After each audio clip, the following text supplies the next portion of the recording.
Hoy tenemos que tratar un tema difícil. Ayer tratamos un tema que se prestaba incluso para el humor.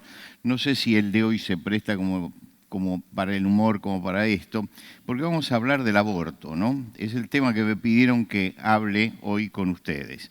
Vamos a leer el Salmo 139, si alguno de ustedes tiene allí su Biblia, lo invito a que lean el Salmo 139. Voy a leer desde los versículos 13 al 16. Así que Salmo 139, espero que todos los que tienen el teléfono en la mano estén buscando la Biblia y no contestando un WhatsApp por allí, ¿no es cierto? Salmo 139, versículos 13 al 16. Dice así: porque tú formaste mis entrañas, tú me hiciste en el vientre de mi madre. Te alabaré porque formidables, maravillosas son tus obras. Estoy maravillado y mi alma lo sabe muy bien. No fue encubierto de ti mi cuerpo, bien que en oculto fui formado y entretejido en lo más profundo de la tierra. Mi embrión vieron tus ojos, y en tu libro estaban escritas todas aquellas cosas que fueron luego formadas sin faltar una de ellas. Y vamos al Salmo 22, Salmo 22. Retrocedemos en los Salmos. Si usted no lo encuentra, lo ayudo. Está después del Salmo 21. Salmo 22, versículo 9 del Salmo 22.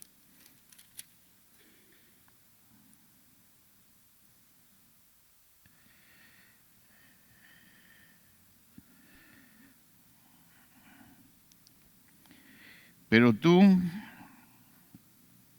eres el que me sacó del vientre, el que me hizo estar confiado en los pechos de mi madre. Sobre ti fui echado antes de nacer. Desde el vientre de mi madre tú eres mi Dios.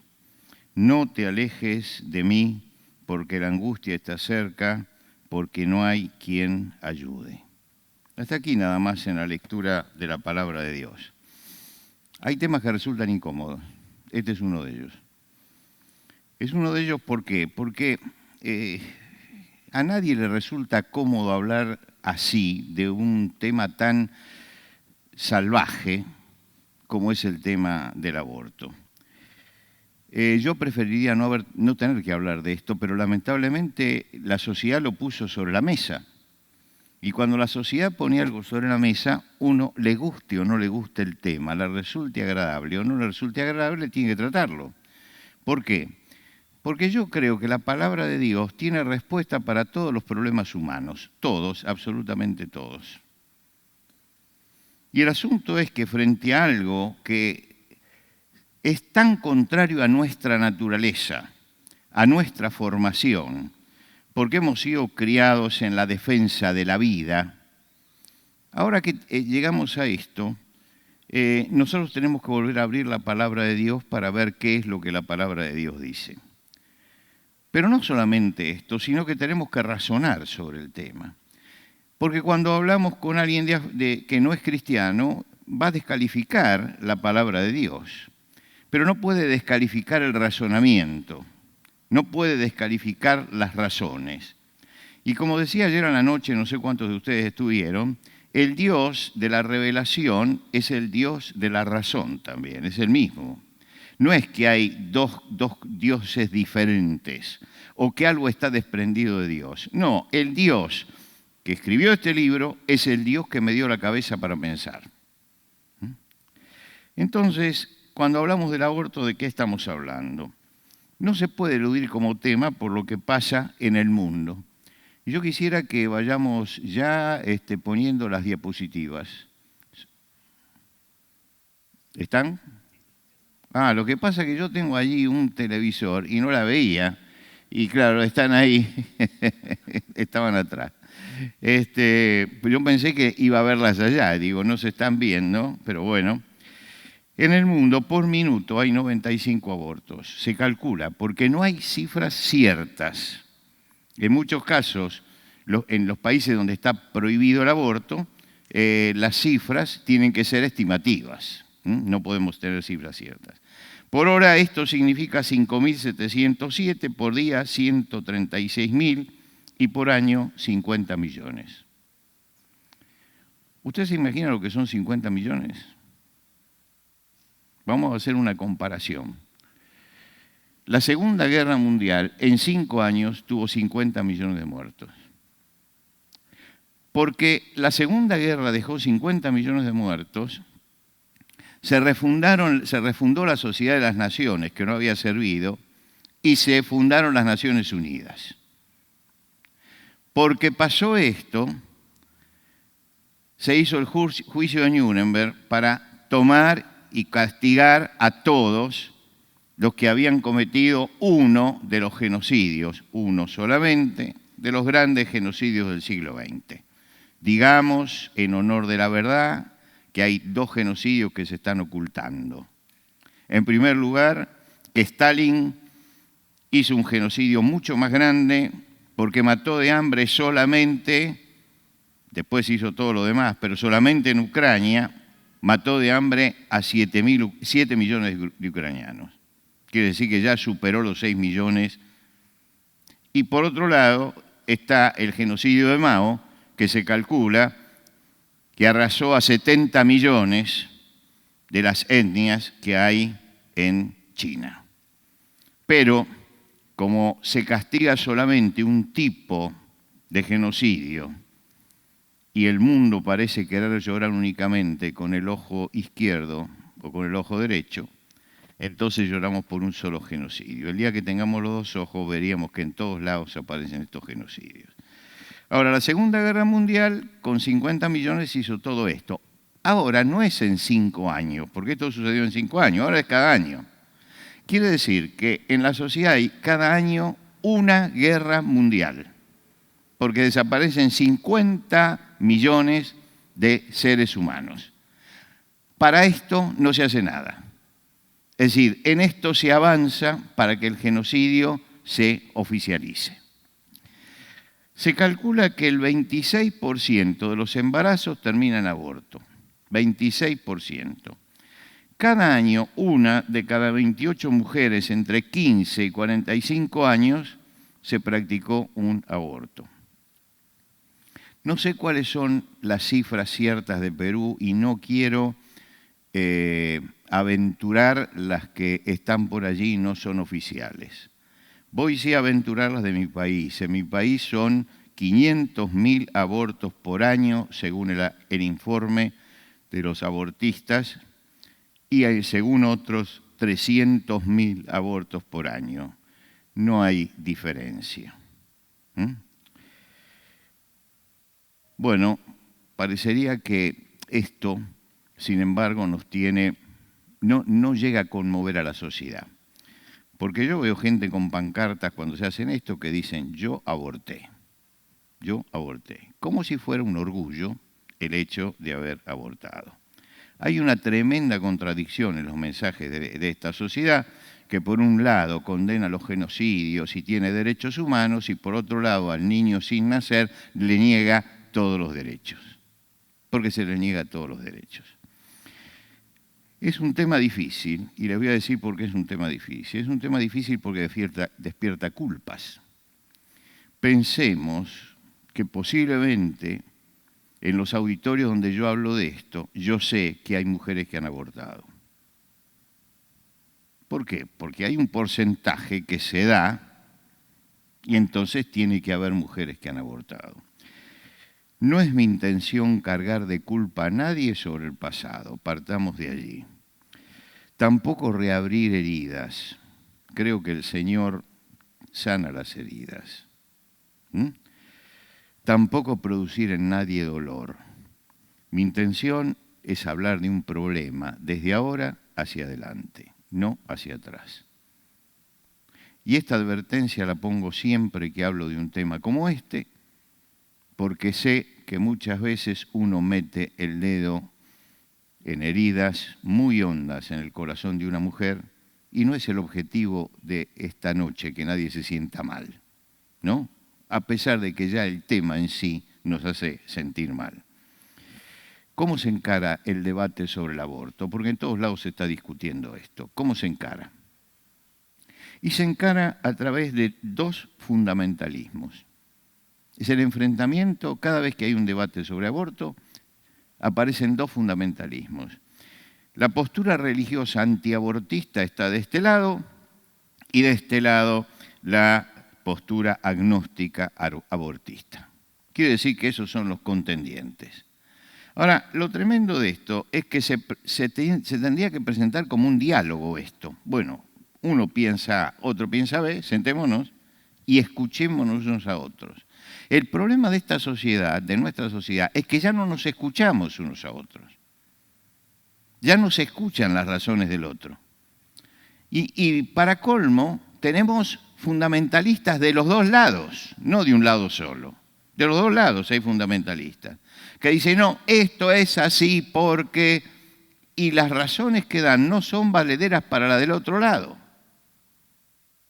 Entonces nos encontramos con un enfrentamiento de dos fundamentalismos. Y lo peor que puede pasar es que cuando dos fundamentalismos se enfrentan así, ciegamente, no puede sacarse nunca la verdad, porque no existe el diálogo. Y hoy nosotros no tenemos diálogo, a pesar de lo que se dice, no hay un diálogo, porque uno escucha, yo he escuchado muchos debates, dicen debates en la televisión, y uno se da cuenta que ninguno escuchaba al otro, ninguno escucha al otro, cada uno tiene su versión del asunto y enfrenta. Entonces no hay posibilidad de dialogar, porque dialogar es hablar y escuchar también. Es establecer un vínculo. Si no está eso, no hay diálogo. Parecería que acá no hay lugar para las medias tintas. Es blanco o negro, pero en forma definitiva. La sensación es que si una sociedad, por civilizada que sea, pierde el diálogo, vuelve a la jungla. Es decir, retrocede hasta la jungla. Nosotros estamos en un momento en que estamos volviendo peligrosamente hacia la jungla. ¿Por qué? Porque no se establecen los diálogos fundamentales sobre temas vitales en nuestra sociedad. ¿Sobre qué bases dialogar? Voy a hablar de la postura religiosa, pero también de los argumentos con los que hablo cuando estoy con un no religioso. Porque como dije al principio, creo que el Dios de la razón y el Dios de la revelación es el mismo Dios. Por lo tanto, esto se puede defender desde dos puntos de vista. Lo puedo defender con la Biblia, acá lo defenderé con la Biblia, pero voy a correrme también de este lugar para defenderlo con razones. Porque no es irracional, ni es el fanatismo de los cristianos. Es que los cristianos todavía pensamos, algunos. Hay otros que no piensan, eso sabemos, ¿no? Pero algunos todavía pensamos, ¿no? Una vez hablé sobre temas éticos, sobre el valor de la verdad, la necesidad de vivir en la verdad, de hablar en la verdad.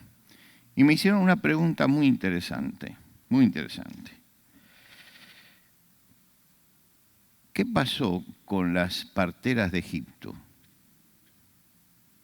que mintieron? ¿Usted se acuerda? Las parteras de Egipto mintieron. Egipto temía por la multiplicación de los israelitas, entonces oprimieron sin piedad y aparecieron dos parteras, la orden que recibieron de Faraón es todo niño que nazca. Cuando es mujer, den la vida, cuando es varón, lo matan en ese momento. Estas mujeres tenían la misión de trabajar entre las mujeres hebreas y de constatar los nacimientos y de matar a todos los que nacieran. Y desobedecieron y dejaron con vida a los varones. Desobedecieron. Se justificaron cuando las llamaron diciendo, bueno, las mujeres israelitas son robustas y paren antes que llegue la partera. Por supuesto que acá hay dos faltas éticas muy graves. En primer lugar, faltaron a la verdad. Y en segundo lugar, faltaron a la obediencia a la autoridad. No lo quisieron hacer. Ahora, ¿qué hizo Dios con estas mujeres? Lo leo directamente. Y Dios hizo bien a las parteras, y por haber las parteras temido a Dios, Él prosperó a sus familias. Claro, allí hay un problema, porque nosotros tomamos ciertos absolutos que en la palabra de Dios siguen siendo absolutos, pero tienen una gradación. El absoluto de la vida es el absoluto total. Si alguien viniera en este momento y dijera, ¿quién es Javier Cortázar Jr.? Si yo tengo que decir la verdad, ¿cuál es? Es él. Pero el Señor viene con un revólver en la mano y dice, porque quiero matarlo. ¿Quién es? Y yo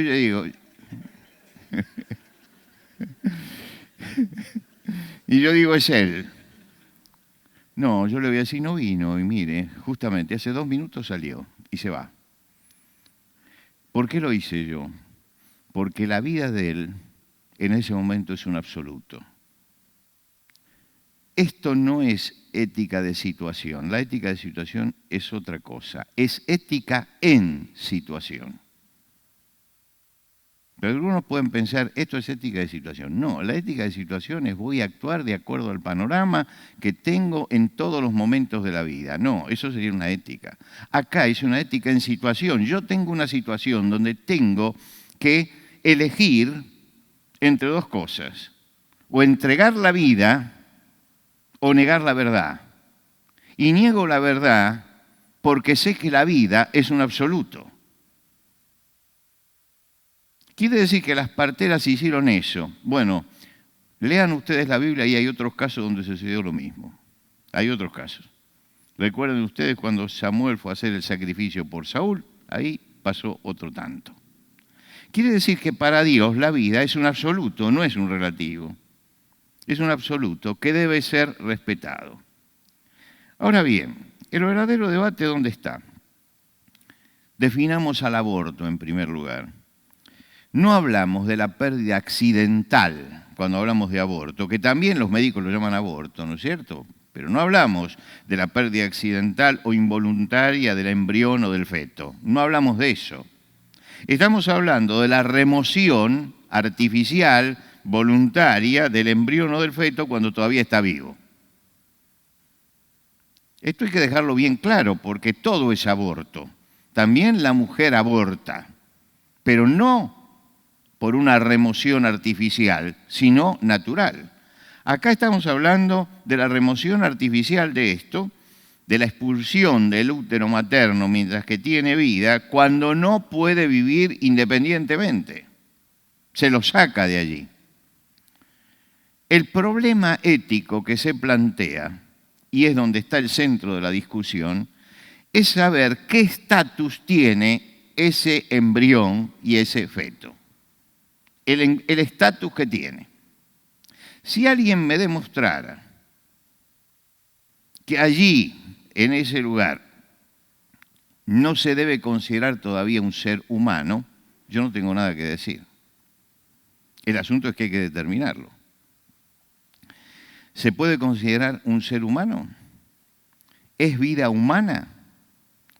¿Cuáles son los requisitos para considerarlo persona? ¿Tiene alma o no la tiene? ¿El alma viene después o viene antes? Si no la tiene, ¿cuándo comienza a tenerla? ¿Cómo se origina? El problema no está en estar en pro o en contra del aborto, sino es determinar esto, si tiene estatus de persona o no tiene estatus de persona. Entonces, aceptar o no el aborto me lleva necesariamente a pensar si ahí hay una vida humana o no hay una vida humana. Aristóteles, desde el paganismo, fíjense ustedes, desde el paganismo, decía así: antes de que el embrión haya recibido la sensibilidad y la vida, ¿no?, el carácter criminal o inocente de este hecho depende absolutamente solo de esa circunstancia relativa a la vida o a la sensibilidad. Él proponía el aborto, pero decía como condición antes que el embrión haya recibido sensibilidad y vida. Quiere decir que él ya tenía claro algo. No tenía claro el problema científico. No tenía claro eso. Porque estamos ¿dónde? Estamos 400 siglos antes de Jesucristo. Estamos a 2400 años de eso en una era precientífica, porque realmente la eclosión científica se produce después del Renacimiento y tiene su florecimiento en el siglo XVII. Entonces estamos en una era precientífica. Él creía que cuando hacía el primer movimiento, entonces era una manifestación de vida. Dice, desde ese momento no se lo puede tocar. Quiere decir que aún siendo pagano y diciendo esto, él estaba sosteniendo el principio de que la vida es inviolable. Creía que no había vida antes y había vida cuando había movimiento. Era la concepción, por supuesto, de la época. Hoy sabemos que hay vida desde la concepción. Ahora viene el otro problema. Hay vida, pero también en una planta hay vida. También en un animal hay vida. El problema que hay que dilucidar ahora es ¿cuándo comienza la persona? ¿Cuándo comienza la persona? La ciencia no puede demostrarlo. Entonces van a los teólogos. Si ustedes se ponen a estudiar los teólogos con respecto a eso, va a ver que hay todas las opiniones. Y cuando hay tantas opiniones diferentes, quiere decir que nadie sabe nada. ¿Me explico? Porque uno dice, no, el alma se la transmiten los padres, y otro dice, no, Dios tiene, perdón, lo voy a poner en palabras muy sencillas, Dios tiene un depósito de almas y la manda en el momento del nacimiento, y otro dice, pero realmente esto demuestra de que en la palabra de Dios y en la revelación de Dios no se ha dicho nada con respecto a esto. No se ha dicho absolutamente nada. La Biblia lo único que dice acerca de esto es, tú formaste mis entrañas, tú me hiciste en el vientre de mi madre. Habla David y él dice, me hiciste, me formaste. Dios actúa en el seno materno como un tejedor, porque él está usando dos figuras, como un tejedor que está urdiendo algo, tú me formaste en el vientre de mi madre, o como un alfarero que está modelando la arcilla, dice Dios hace esto. También lo afirma así Jeremías. Jeremías dice, antes que te formase, le dice Dios, en el vientre te conocí, y antes que naciese te santifiqué y te di por profeta a las naciones. Quiere decir que acá hay algo que empieza antes. Así lo confirma también el salmista en la segunda porción que leímos. Desde el vientre de mi madre tú eres mi Dios. Desde el punto de vista del Evangelio también pasa esto. Cuando María visita a Elizabeth, Juan el Bautista se sacude en el vientre de su madre y dice que fue lleno del Espíritu Santo desde el vientre de la madre. Lo único que sabemos es que cuando dos células se unen, hay un proyecto de vida humana. Hay un proyecto de vida humana que empieza a desarrollarse a velocidad, es decir, violentamente. No es algo, no, empieza a las células a multiplicarse desde ese momento en adelante. Ahora, no se puede determinar científicamente el estatus, pero tampoco se puede determinar teológicamente el estatus. Sin embargo, va a dar como resultado un ser humano.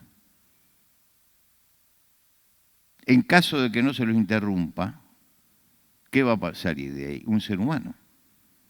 Por lo tanto, si somos ignorantes con respecto a esto, tenemos que respetar lo que no conocemos, porque está allí.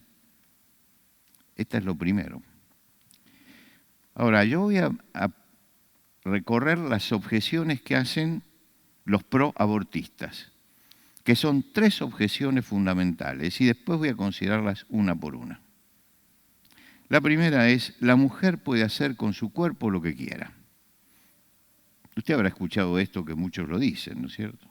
La mujer hace con su cuerpo lo que quiera. Segundo, impedirlo es atentar contra su libertad. Tercero, el embrión y el feto pertenecen a la madre. Son las 3, usted puede escuchar a las feministas, escúchelas, siempre son estos 3 argumentos y no tienen más que 3 argumentos. Esas 3 cosas.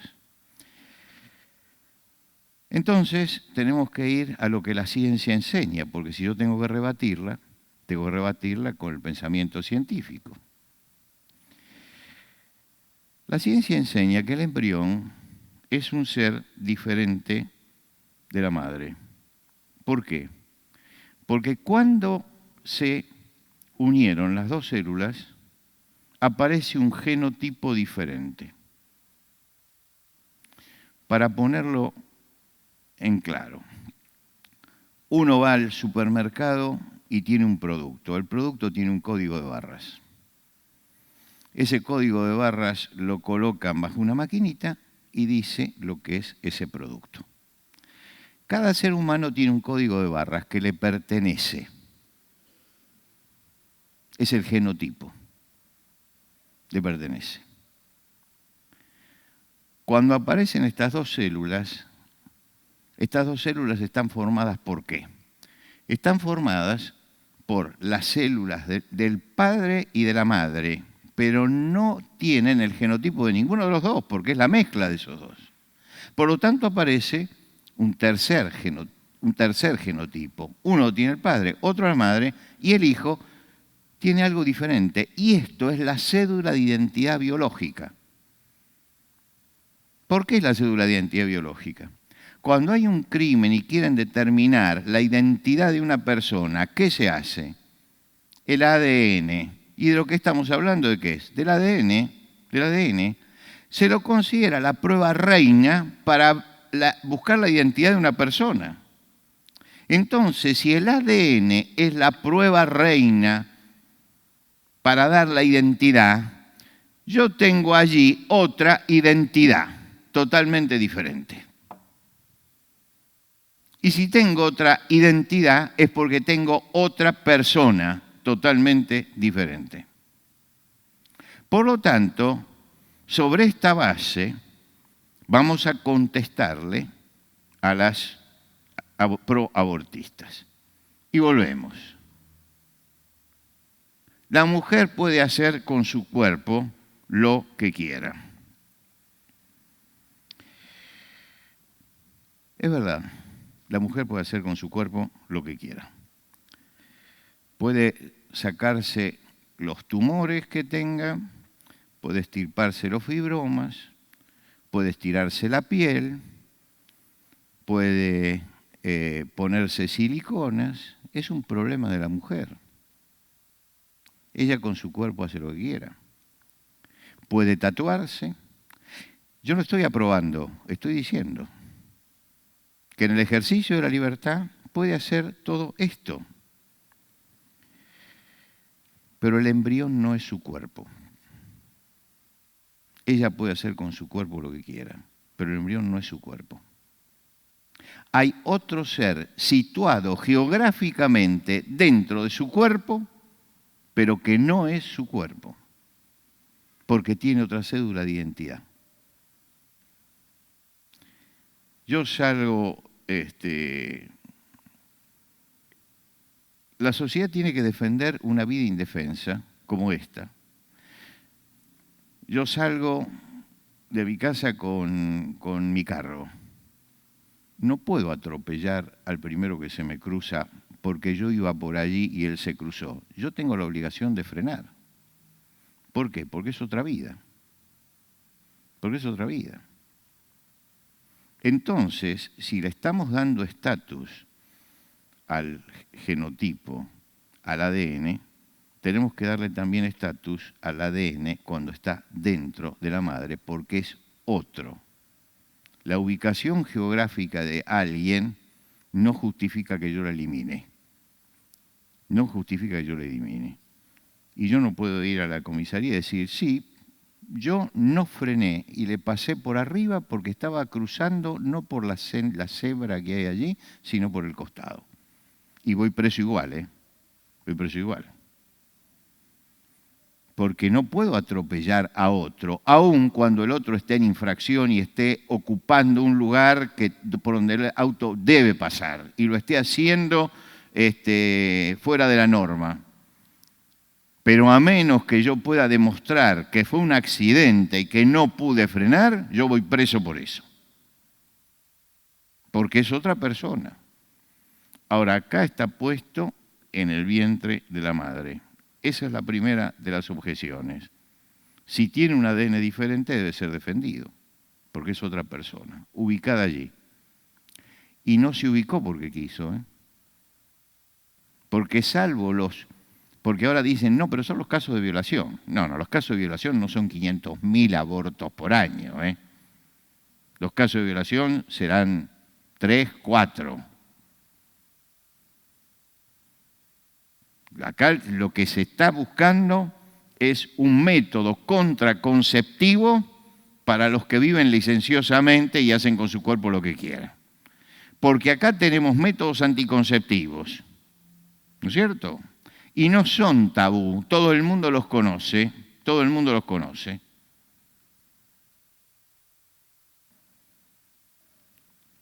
Quiere decir que tranquilamente se puede evitar. La mayoría de los abortos lo hacen señoras casadas que van y abortan porque un hijo es una carga económica más que trae problemas, sobre todo en la clase media y en la clase media alta. Porque la clase baja estima que los hijos son su tesoro, porque no tiene otra cosa que eso. Esto está comprobado, ¿eh? Yo hablo sobre cosas comprobadas. Entonces, esta es una ley que se quiere dar para proteger a las clases altas y a la clase media con la excusa de que es en la clase baja donde está el problema y de que son las violadas. Cosa que no es así.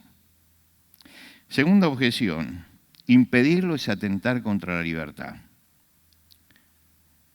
Yo no conculco la libertad de nadie, pero hay algo que es un principio de la democracia, que mi libertad termina donde comienza la libertad del otro. Eso yo lo aprendí en la escuela primaria. Mi libertad termina donde empieza la libertad del otro. Quiere decir que la libertad no existe sin límite, la libertad siempre tiene un límite. Y cuando se pasa de ese límite, entro en el libertinaje. Por lo tanto, acá hay un límite. ¿Y el límite cuál es? Es que la libertad de la madre, que no lo quiere, o del padre que no lo quiere, o de la persona que no lo quiere, o de la sociedad que no lo quiere, porque hay sociedades que esto lo van a usar también, esa libertad no puede atentar contra la libertad de alguien que no puede defenderse, sobre todo esto. Yo soy libre no para hacer lo que quiero, sino para hacer lo que debo hacer, dentro de los límites que se debe hacer. Este es un concepto de libertad que se ha perdido en nuestra sociedad. El embrión es el otro. Me guste o no me guste, es el otro, porque tiene otro genotipo, tiene otra cédula de identidad biológica. Y por último, el embrión y el feto pertenecen a la madre. Esto es arrogarse la mujer autoridad sobre el prójimo. Es una actitud que tenían los esclavistas y es una actitud que tenía Hitler, que se creía dueño de la vida de los demás. Es la lógica darwiniana, la supervivencia del más fuerte. Es la lógica de Darwin. Es la lógica del Marqués de Sade. el Marqués de Sade escribe: pertenece a las leyes de la naturaleza que el fuerte reprima al débil, ya que para portarse de esa forma no hace más que emplear los dones que se le han concedido. Y si hace uso de todos sus derechos para oprimir y despojar al débil, no hace sino la cosa más natural del mundo. Ahora es el Marqués de Sade, ¿eh? Usted sabe que de él deriva la palabra sadismo y que terminó loco, en una cárcel, enloquecido. Conclusión, no se puede hablar de interrumpir el embarazo. No se puede, es un eufemismo, porque se está cegando una vida. No se puede decir abortar el feto o abortar el embrión. Feto viene de fetus, descendencia, es la descendencia. Es matar a los hijos. Entonces, cuando se levanta la pancarta "yo aborté", yo le digo, sea sincero, levante una pancarta que diga "yo maté a mi hijo". Ahí se escandalizan, todo el mundo se escandaliza. Está diciendo lo mismo, está diciendo lo mismo. Ahora, estos argumentos son los que usó, y este es un dato muy importante, son los que usó el presidente Tabaré Vázquez para vetar la ley del aborto en Uruguay. Cuando el Congreso izquierdista mayoritariamente de Uruguay mandó la ley del aborto, se la dio al presidente del partido de izquierda que estaba gobernando. Quiere decir que le dieron esto al doctor Tabaré Vázquez para que él le pusiera, y era su partido, el que la había presentado y el que la había votado. Pero el doctor Tabaré Vázquez es médico y es médico oncólogo.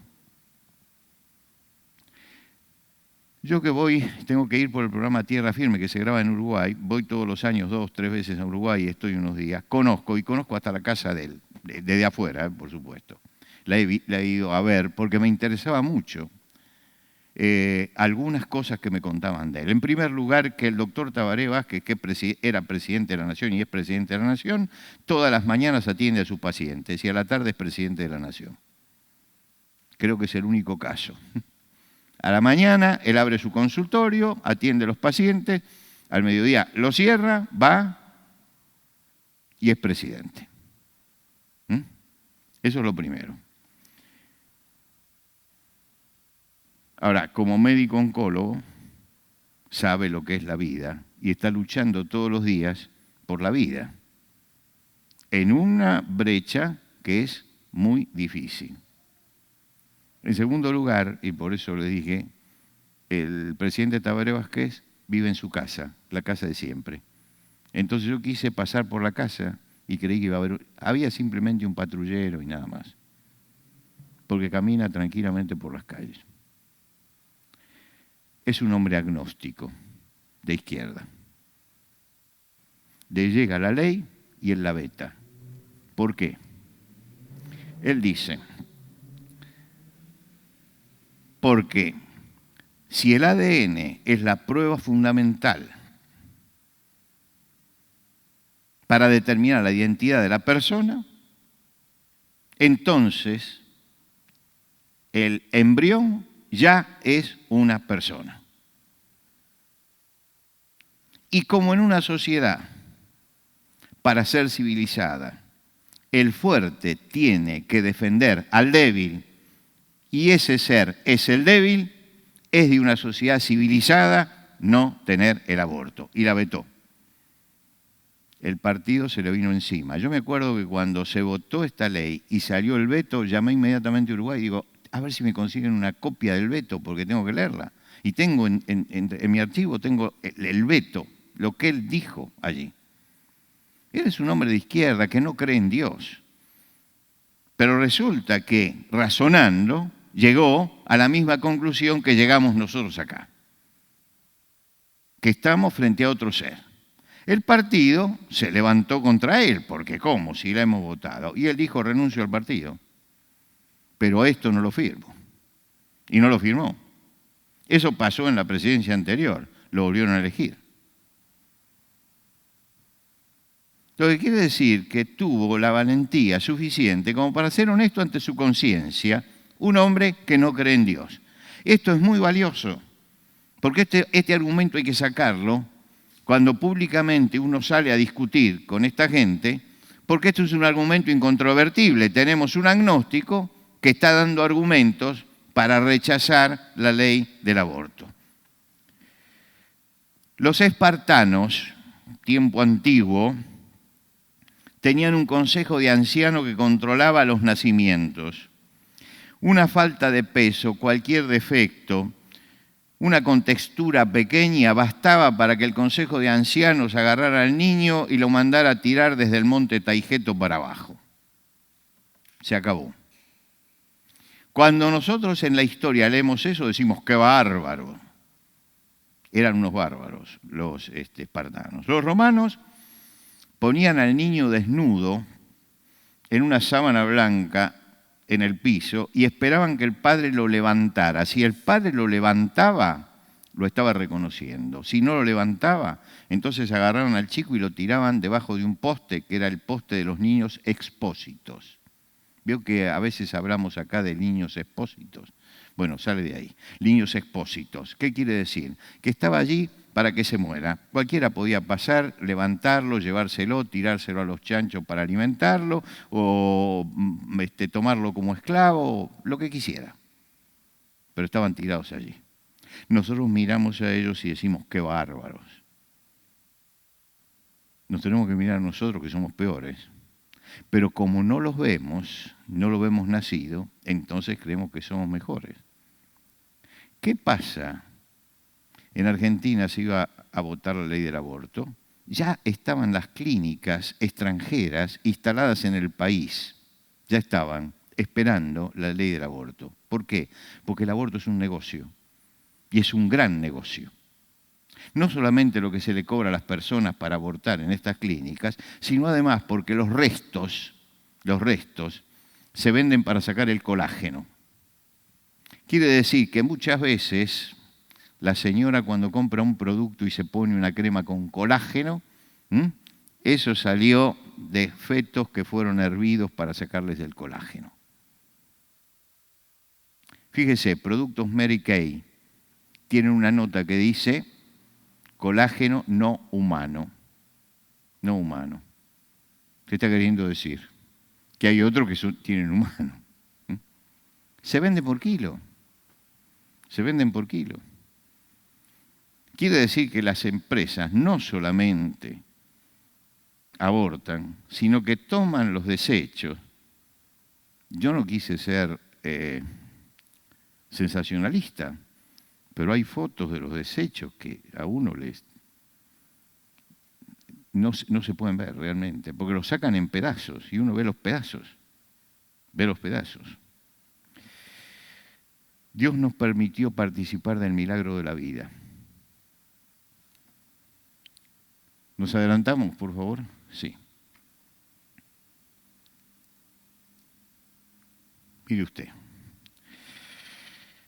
Cuando tiene 3 semanas a 3 semanas y media, el corazón comienza a latir. A las 4 semanas mide 1 centímetro, pero se puede distinguir cabeza y cuerpo, boca, orejas y ojos rudimentarios. A la 6ª o 7ª semana se detecta ya función cerebral.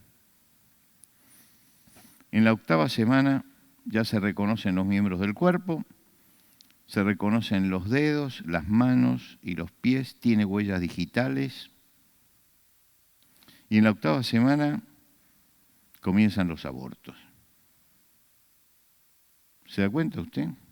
Fíjese, ahí está marcado. En la 8ª semana, allí lo abortamos. Cuando tiene este tamaño, pero está ya formado. Y no solamente está formado, tiene hasta las uñas. Ya. En ese momento se entra, se lo destroza y se lo saca en pedazos y se lo tira. en la 8ª semana, pero la ley dice que hasta la semana 14. Y hay algunos que hablan hasta más allá de la semana 14. Y hay otros que proponen el aborto por parto parcial. ¿Qué significa esto? Para la ley de ciertos países, la persona se la considera viva cuando sacó la cabeza de la madre. Ahora usted sabe que la cabeza es lo primero que sale, pero le piden al médico que lo dé vuelta antes de salir. Lo sacan al revés y antes que salga la cabeza le ponen una inyección y lo sacan muerto. Esto no lo cuenta nadie, ¿eh? Nadie dice qué es lo que está pasando. El humanismo tiene una tremenda contradicción. Dice nunca más cuando se hace un genocidio y habla permanentemente de derechos humanos. ¿Qué derechos humanos? Los derechos humanos de los que tienen fuerza, de los que tienen poder para sojuzgar a los otros. 50 millones de abortos no le dicen nada a los derechos humanos. Las entidades ecológicas están muy preocupadas porque se están extinguiendo los osos panda, pero no están preocupadas por 50 millones de seres humanos. Y yo no digo con esto que no hay que defender a los pandas, ¿eh? No estoy diciendo eso. Estoy diciendo algo, que si defendemos a los pandas, mucho más tenemos que defender a los seres humanos. Dios nos mandó la paternidad y la paternidad responsable. Perdón, yo ya me estoy pasando de tiempo, pero me aguantan. Nos hizo seres sexuados, capaces de procrear, y nos permitió participar del misterio de la vida. Nos dio la dicha de tener hijos, la felicidad de tener hijos. Herencia del Señor son los hijos, cosa de estima el fruto del vientre. Cada hijo es un desafío de Dios, para criarlo, para formarlo, para educarlo, y cada hijo es una bendición de Dios, las dos cosas. Yo cuando presento un niño y llegan los padres, les digo, Dios les encomendó esto, prepárense, tienen 20 años de trabajo. ¿Por qué? Porque usted recibe al hijo, a los 2 o 3 años aparece el segundo y tiene 20 años hasta que los tiene a los dos con los 18 años y dice, bueno muchachos, váyanse. ¿No? Hasta ese momento está allí. Es una gran labor la que hay que hacer. Hay paternidad responsable. Uno puede tener los hijos que quiere tener. Nosotros no tenemos la postura católica frente a los anticonceptivos. Creemos que todo anticonceptivo que no sea abortivo, quiere decir que tenemos otra postura. Podemos regular los nacimientos.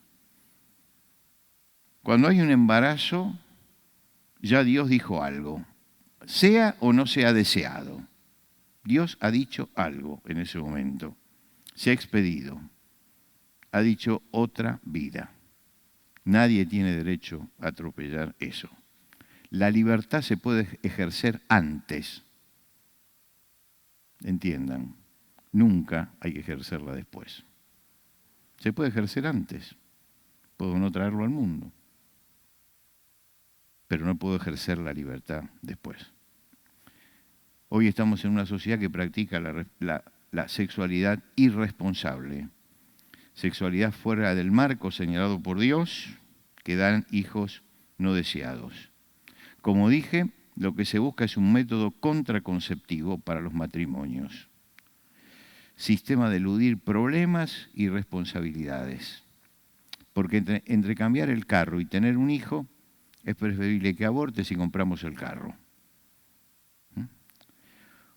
Una solución, la paternidad responsable. Esa sería la solución. Termino haciéndoles escuchar a ustedes la voz de los que no nacieron. Desde el vientre de mi madre, tú eres mi Dios. No te alejes de mí, porque la angustia está cerca, porque no hay quien ayude. Yo siento que esta palabra es el grito de millones de seres que no las pueden gritar. Y por eso, esta noche, yo quise encarar a esos 50 millones de seres para decirles, este es el grito. El que lo puede escuchar sin estremecerse, empiece a pensar que ha perdido la condición humana. Que Dios los bendiga. Gracias.